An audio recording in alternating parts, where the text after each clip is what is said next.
राष्ट्रपति जो मुर्मू जी हमारे पास आई तो मेरे से परिचय लिया कि मैडम आप कहाँ से आई हो, तो मैंने उनको बताया दी मैं उत्तराखंड की। वो देवभूमि और उत्तराखंड के नाम से बहुत खुश थी। समाज की बात करूं, वो हमारे समाज के जो नई पीढ़ी है वो हमारी संस्कृति को भूलते जा रहे हैं। 100 पीस के लिए काफ़ी अच्छे आइटम बनाते थे। मैं चाहती हूँ कि अपना पुराना कल्चर ना भूलें और अब छोटे छोटे बच्चे जो नई पीढ़ी में हैं जो उनसे भी कहना चाहती हूँ कि अपना ये संस्कृति ना भूलें।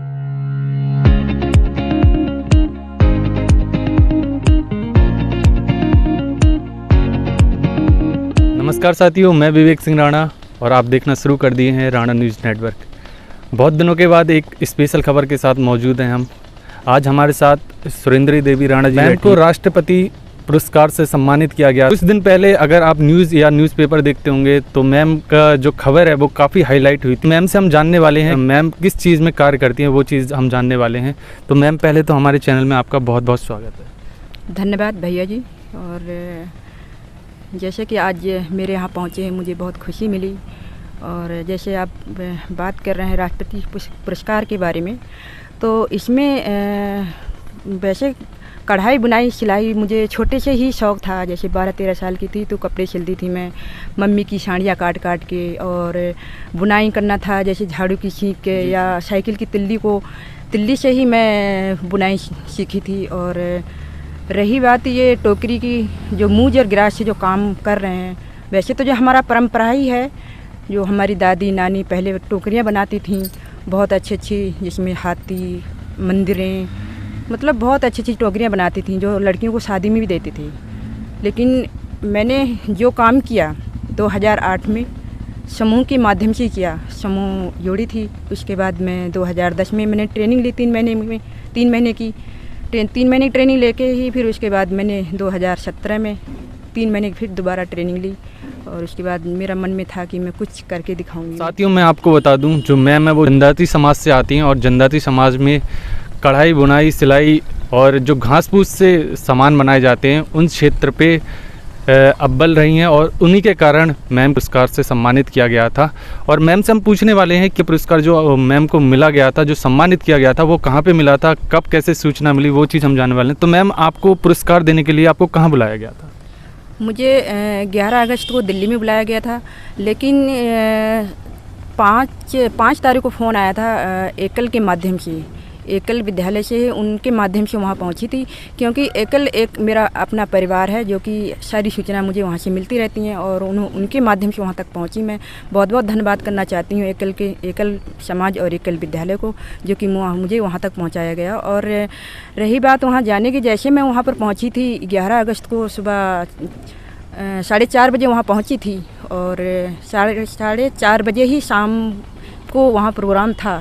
तो जैसे 4 बजे वहाँ पर मैं जब पहुँची, राष्ट्रपति जो मुर्मू जी हमारे पास आई तो मेरे से परिचय लिया कि मैडम आप कहाँ से आई हो, तो मैंने उनको बताया दी मैं उत्तराखंड से हूँ, आदिवासी हूँ और देवभूमि।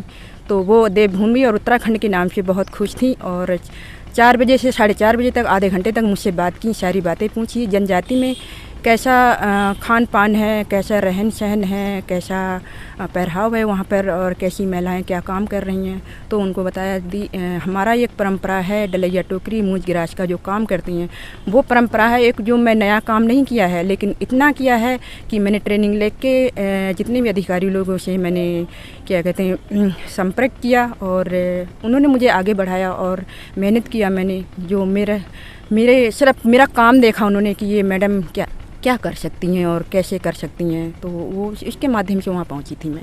तो मैम, आपको राष्ट्रीय पुरस्कार सम्मानित जब हो रहे थे, वो एक अलग सा पल होता है कि आप जनजाति महिला पुरस्कार से सम्मानित हो रही हैं, तो वो पल आपके लिए कैसा था? वो पल बहुत अच्छा था और बहुत खुशी मिली।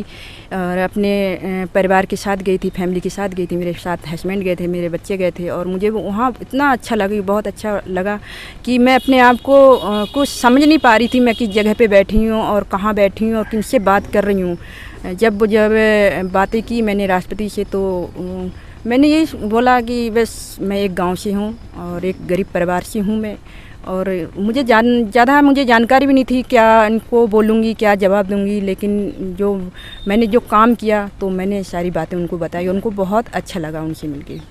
तो मैम हमारे दर्शक भी हैं, वो भी एक रुचि रखते हैं कि वो पुरस्कार मैं दिखाना चाहूँगा अपने दर्शक को, जो हमारे दर्शक हैं वो उनको पुरस्कार दिखाइए जो आपको वो प्राप्त हुआ था वहाँ से। श्री शक्ति पुरस्कार मुझे 11 अगस्त को मिला था। तो साथियों मैं आपको ये पुरस्कार दिखाना चाहूँगा, जो शक्ति पुरस्कार राइजिंग इंडिया सी शक्ति के माध्यम से ये पुरस्कार सम्मानित किया। तो मैम जिस तरह जो हमारी समाज की बात करूं, वो हमारे समाज के जो नई पीढ़ी है वो हमारी संस्कृति को भूलते जा रहा है। जैसे पुराने काल में अगर देखा जाए तो वहाँ पर घास फूस की जो चीज़ें होती थी उनका काफ़ी महत्व माना जाता था। घर की शोपीस की चीज़ बात करूँ तो शोपीस के लिए काफ़ी अच्छे अच्छे आइटम बनाते थे, या बाहर जाते थे तो सिबलिंग्स वगैरह बना के ले जाते थे घास फूस के ही। लेकिन जो आज की जो जनरेशन है वो कहीं ना कहीं हमारी संस्कृति को भूलती जा रही है और आगे ये सोचकर बढ़ते जा रही है कि आगे नई चीज़ें होंगी, वेशभूषा या धरोहर है वो चीज़ को भूलते जा रही है। तो आप इसमें क्या संदेश देना चाहेंगे, अगर हमारी जो और नई पीढ़ी की देख रही है तो उनको क्या संदेश देंगे आप? उनको मैं यही संदेशा देना चाहती हूँ कि जो हमारी धरोहर है, पुरानी जो संस्कृति है, कि जैसे कि मूंज घास की जो बनी हुई टोकरियाँ जो नई पीढ़ी के बच्चे उनको भूलते जा रहे हैं, उनको ना भूलें, क्योंकि जो हमारी पुरानी धरोहर है इसको ही पढ़ाई के साथ साथ इस कला को भी ना छोड़ें। क्योंकि ये कला हमारे मरते दम तक, जीते दम तक तो भी ये चलती है। जब हम पैदा होते हैं फिर भी उस टोकरियों में हम लोग मतलब वो करते हैं, दाई होती हैं उनको बच्चों को लिटाया जाता है, मरते समय में भी वो उसको वो करते हैं। और ये टोकरिया एक इतना शुद्ध घास है जिसको कूस बोलते हैं, जो पाठ पूजा करते हैं हम, उसमें फल है, प्रसाद है, उसी चीज़ में रख के हम लोग मंदिर के सामने रखते हैं, ना कि हम प्लास्टिक के बर्तन में रखते हैं, क्योंकि वो एक केमिकल का होता है, बीमारी की जड़ भी होती है। और जो घास की बनी हुई इसमें कोई केमिकल नहीं है, ना इसमें कोई बीमारी नहीं है। जैसे मान लिया जाए हॉटकेस हम बनाते हैं रोटी रखने के लिए, इसको अगर हम सुबह से शाम तक अगर इसमें रोटी रखते हैं, भले कि वो ठंडी तो हो जाएगी लेकिन वो मुलायम रहती है, वो कड़क नहीं रहती। चाहे वो शाम की रोटी सुबह खाओ या सुबह की रोटी शाम तक खाओ, लेकिन उसमें कोई केमिकल नहीं, वो शुद्ध घास का बना हुआ है। तो दर्शकों को मैं ये कहना चाहती हूँ कि अपना पुराना कल्चर ना भूलें, और अब छोटे बच्चे जो नई पीढ़ी में हैं जो उनसे भी कहना चाहती हूँ कि अपना ये संस्कृति ना भूलें, अपना ये पुराना धरोहर है, इसको पढ़ाई के साथ साथ इसको भी अपना ज़िंदा रखें। तो मैम आप जो जिसमें आपको पुरस्कार सम्मानित किया गया है, अगर कोई भी ये चीज़ सीखना चाहता है तो किस तरह सीखा जाएगा, और कोई कोचिंग दी जाती है या कैसा पर्पस है इस चीज़ का?